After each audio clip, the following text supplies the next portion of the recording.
اس ذلیل چوری کو بھی اور اس چوری کو یہاں پر لانے والوں کو بھی اسی چوک کے اندر سولی پر لٹکانا چاہیے تاکہ قیامت تک کے لیے کردار ہونا چاہیے اور آئندہ کے لیے تنبیہ نہیں بلکہ ان کے لیے قانون پاس کیا جائے کہ کسی تو یہ ہمارے حکومت پاکستان کو دیکھنا چاہیے مسجدوں کا ہی تقدس کیوں پہ مال کیا جاتا ہے. اپنے آپ کو اسلام کے ٹھیکیدار سمجھتے ہیں. السلام علیکم ورحمۃ اللہ وبرکاتہ. آپ کا میزبان فیضان بٹ آپ کی خدمت میں حاضر ہے. جیسے کہ آپ کو پتہ ہے کہ ہر بار مسجد وزیر خان کا تقدس پامال کیا جاتا ہے. آج بھی اسی جگہ پر جو آج سے 5 سال قبل علامہ خادم حسین رضوی صاحب اس جگہ پر تشریف لائے تھے, آج ان کے لخت جگر حافظ سعد حسین رضوی صاحب تشریف لائے ہیں. آئیے کچھ لوگوں سے اس بات پر سوالات کرتے ہیں.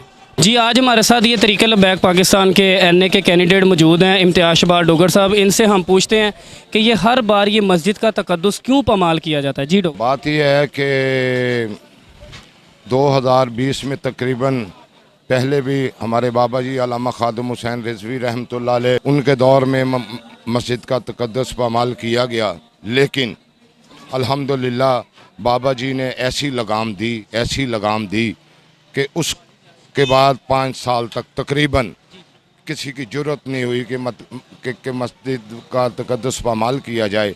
لیکن اب امیر محترم سعد حسین رضوی آپ کی کال پر تمام پاکستان کے کارکنان مسجد کے تقدس کے لیے یہاں پر حاضر ہیں, اور ہم تمام اداروں کو تمام محکموں کو یہ کہنا چاہتے ہیں کہ مسجد کے تقدس کو پامال کرنے کی اجازت کسی صورت نہیں دی جائے گی.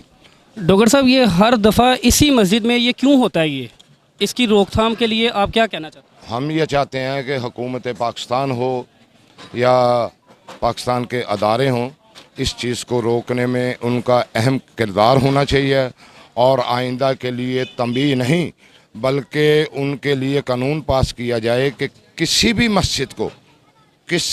مسجد کا تقدس پامال نہیں ہونا چاہیے. کیونکہ ہمارے بابا جی سرکار اللہ رحمہ آپ فرمایا کرتے تھے کہ مسجدیں جو ہیں یہ خانہ کعبہ کی بیٹیاں ہیں. تو ایسے لوگ اگر مسجد کے تقدس کو پامال کریں گے تو پھر کیا ہوگا, یہ سب کو پتہ ہے. پھر جو کچھ بھی ہوگا وہ سب جانتے ہیں. لیکن ہماری یہ مؤدبانہ طور پر گزارش بھی ہے, تنبیہ بھی ہے اداروں سے بھی, حکومت پاکستان سے بھی, کہ اس چیز کو روکا جائے, اور روکنا آپ کا فرض ہے. نہیں روکیں گے تو پھر تحریک پاکستان لبیک پورے پاکستان میں ایک جماعت ہے جس کا نام تحریک لبیک پاکستان ہے, وہ پھر اس چیز کو روکنا جانتی ہے اور روکیں گے. اور بھی مذہبی جماعتیں ہیں, جس طرح جماعت اسلامی ہے, JUI ہے, تحریک لبیک پاکستان ہے, اور بھی مذہبی جماعتیں ہیں. آیا یہ چیزیں ان کو کیوں نہیں نظر آتی؟ یہ صرف تحریک لبیک پاکستان کو ہی کیوں نظر آتی ہیں؟ یہی تو بات ہے. تحریک لبیک پاکستان کا جو مشن ہے وہ ختم نبوت ہے. حضور صلی اللہ علیہ وسلم کی ناموس رسالت کو آگے لے کے جانا ہے. حضور صلی اللہ علیہ وسلم کی ختم نبوت پر ایک آنچ بھی ہم کسی کو نہیں آنے دیں گے. الحمدللہ ہمیں جو جی مشن دے کر گئے ہم وہی لے کر آگے جائیں گے. دوسری بات جو آپ جماعت اسلامی JUI والوں کی کر رہے ہیں تو ان لوگوں کو چاہیے اس پر عمل کریں. دیکھیں کہ یہ ہمارا اختلاف مسئلہ نہیں ہے. اگر ہمارے ذات کا اختلاف ہوتا تو پھر ٹھیک ہے, یہ مسجد ہے, یہ اللہ کا گھر ہے. وَأَنَّ الْمَسَاجِدَ لِلَّهِ, یہ اللہ کے گھر ہیں, تو پھر ہمیں اللہ کے گھر کے لیے ایک ہونا چاہیے. تو جب الحمدللہ ہم دین والے لوگ ایک ہو جائیں گے تو پھر انشاءاللہ پاکستان کے اندر کسی کی ضرورت نہیں ہوگی وہ مسجد کے تقدس کو پامال کرے گا. جی بہت شکریہ حضور, ہم وہی بات ہے, یہ صرف ہماری حکومت کی نااہلی ہے.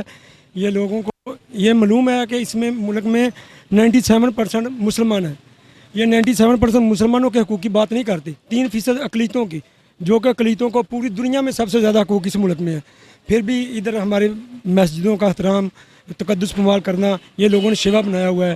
حکومت کی نااہلی ہے, یہ یہود و نصارہ کے ایجنٹ ہیں جو اوپر بیٹھے ہوئے ہیں, ان کو دین سے کوئی لگاؤ نہیں ہے. کیا آپ کو یہ لگتا ہے کہ یہ جو دوسری سیاسی جماعتیں ہیں ان میں مذہبی بھی ہیں, ان کو بھی اس چیز پہ ایکشن لینا چاہیے کہ صرف تحریک لبیک پاکستان کو لینا چاہیے؟ حضور کیوں نہیں لینا چاہیے؟ یہ جو JUI ہے یا جماعت اسلامیہ, یہ اسلام کے نام پہ ووٹ دیتے ہیں, اپنے آپ کو اسلام کے ٹھیکیدار سمجھتے ہیں. ان کو کیوں نہیں آگے آنا چاہیے؟ ان کو بات کرنی چاہیے, ایکشن لینا چاہیے, سب کو مل کے لینا چاہیے ایکشن. ہمارے تو قائد محترم کئی بار کہا ہے کہ ہم سب ایک ہیں, اب آؤ ہمارے ساتھ چلو. کوئی نہیں آتا وہ اس کی مرضی, ہمارا تو مقصد ہی دین کی تحفظ کے لیے ہماری جماعت ہے. جی انشاءاللہ الحمدللہ ہر جگہ آپ نے لبیک کو مضبوط پایا. جی, السلام علیکم. وعلیکم السلام ورحمۃ اللہ تعالیٰ وبرکاتہ. حضور کیسے ہیں؟ الحمدللہ بخیر عافیت.